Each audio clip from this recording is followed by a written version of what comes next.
Welcome back to another quick review. Today we are talking about Mistborn by Brandon Sanderson, the first book in the original Mistborn trilogy, Era 1. And I went into this book with relatively high expectations.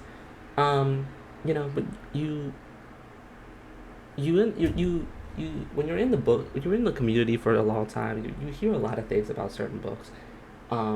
Especially this one being, the big Stormlight fan that I am, though I still haven't read Wind and Truth. Being the big Stormlight fan that I am, I heard a lot about Mistborn, and so my expectations were relatively high, and I would say that they were met. I really enjoyed Mistborn. I had a lot of fun with it, and I think a lot. One thing I really respect with Mistborn, in comparison to Stormlight, is its scale. It's definitely much, despite having world changing stakes. Um, it definitely feels smaller in scale, compared to Stormlight, which I think makes it feel more personal and as well as focused. It being 500 pages shorter than the average Stormlight book, I guess. Um, everything felt more focused. It felt more personal. It didn't feel like we were wasting any time, like it kind of feels like you do in Stormlight sometimes. Um, and for that reason, I kind of found myself enjoying it a ton. Um, and I found myself vibing with the characters a lot. I think ultimately, there's a kind of a. Ultimately, I think I loved some of the characters, right? I think I fell in love with some of the characters and then I liked some of the characters. I don't think there was a character that I really disliked, you know? Like Vin, Kelsier, Sazed, Sazed, I don't know. Those are characters that I um, genuinely love. Same thing with, what's his name? Elon Venture.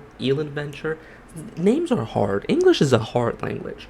Um, Characters that I actually really ended up liking for all their flaws and all of their positives.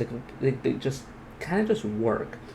I loved Vin's story arc of, I think ultimately Vin, for what I interpret it as, at least, ultimately Vin's story arc comes down to being loved and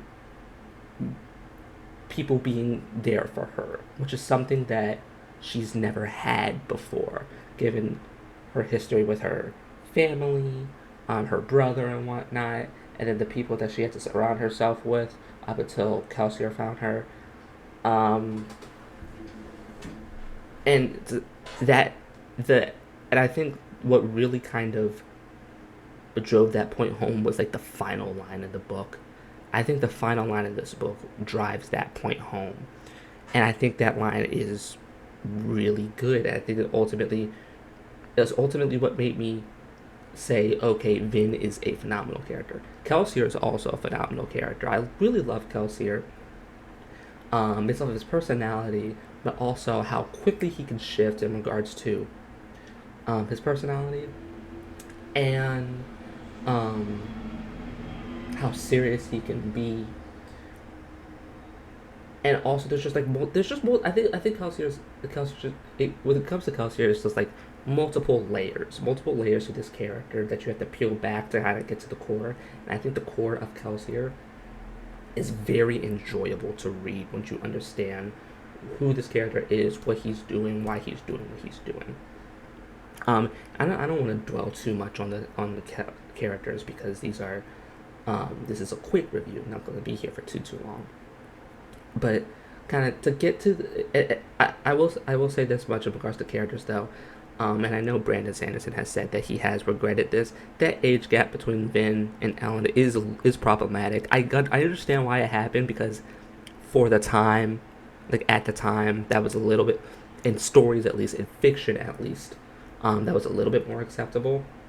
It was a popular trope at the time, but now, and that's why I'm glad he's aging her up for the movie. Yeah, nah, it's a little weird, but yeah. Um, I think one of the main things that I really loved about this book was the plot and the world building. It definitely doesn't get as in it world building isn't as deep or as in depth as Stormlight can be. I mean, obviously Stormlight has 1,000 pages to work with, but I found myself really enjoying the world and invested in what the characters are doing and what the characters want to do. I think the plot line is the main plot line is really good. I think the high like it is technically like, it feels like a heist story, and like the plans that they have to do, whether it be uh, mingling with politics or straight up just killing people, right? I think that's all very entertaining to read, and I think it culminates really well. A whole bunch of mysteries at the end, like little hints and little clues that are laid throughout the entire novel, are elaborated on in the end. And obviously, there are more plot points that we to be expanded on. That the more plot points I have questions about. Obviously, there's a book. There's two more books. One of them I have sitting right over there. I have both of them here. I really enjoyed it. And then the last thing I kind of want to speak on is the magic system. Um, Allomancy is weird. It's interesting though. It's one of the more unique magic systems that I've seen. Just in all of fiction, not just books. 'Cause I still haven't read as many books as many people might think I have, but or at least in the last couple of years. But it's just in fiction in general. It is extremely unique, extremely in depth. I find myself getting a little bit confused, a little bit lost, just because there's so much to it. But I imagine as things go on, as I get used to it, it'll be fine. But it is a very interesting, unique, and cool magic system that I can't wait to see how that gets adapted specifically. That's one of those things where I'm like, okay. I don't, I, like, the way I see it in my mind, I'm not sure how that gets adapted, but it'd be cool. So yeah, Mistborn, solid 8.5 out of 10 book. It's really good. It is a really, really good book one. I would highly recommend it. It's genuinely a lot of fun. I've owned this book since like late 2024. Just hadn't gotten around to it, or at least hadn't made it a priority of mine until that adaptation got announced. Late 2024. Sorry. Like early, like mid 2025 is what I mean. Sorry about that. Um, or like early 2025, something like that. Hadn't gotten around to it, and so um, yeah, until the adaptation got announced. So yeah, highly recommend. Great book. I'm going in circles. I gotta end. Thank you for watching. See ya. Bye.